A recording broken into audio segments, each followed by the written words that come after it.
Moi, j'ai fait un reportage sur les grands chlemmards de 77. Et ils m'ont tous raconté Enfin, c'était pas le même rugby. Hein. Tu sais, c'était les fourchettes, tout était autorisé à l'époque, hein, bien sûr. Bon, t'en faisais encore, toi. Mais... En 78 ? En 77. Et en fait, ils se réunissaient tous sur Paris, 2 jours avant les matchs. Ah oui, ça j'ai connu. T'as connu ça? Oui. Ah, faut que tu nous racontes. Pour se faire un gros gueuleton, un énorme gueuleton, se mettre minable. Ouais. Tous les jeudis soirs, ils se retrouvaient sur Paris. C'est pour ça qu'ils ont avancé les rendez-vous. Hein. Moi, je me rappelle.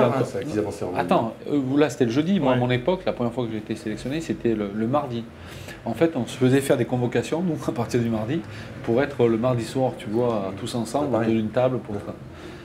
Et ensuite, ça s'est su, donc ils ont reporté au lundi, et du lundi, ils ont poussé au dimanche. C'est-à-dire que tu finis le match, Voilà, tu montes dans le quart et tu... Non mais là, de faire avant, bien avant le... Parce que ça se terminait mal quand même. Ça se terminait mal, donc jouer 2 jours après comme ça... Mais t'imagines, à l'époque, ils se voyaient pas autant. Ouais. Aujourd'hui, Tu te voyais combien de fois? Tu te voyais Et simplement pour le tournoi. Ouais, puis tu te croisais dans le championnat. Tu te croisais de temps en temps. Et les mecs étaient obligés de partir 2 semaines avant pour arriver dans la capitale pour faire un match, quoi.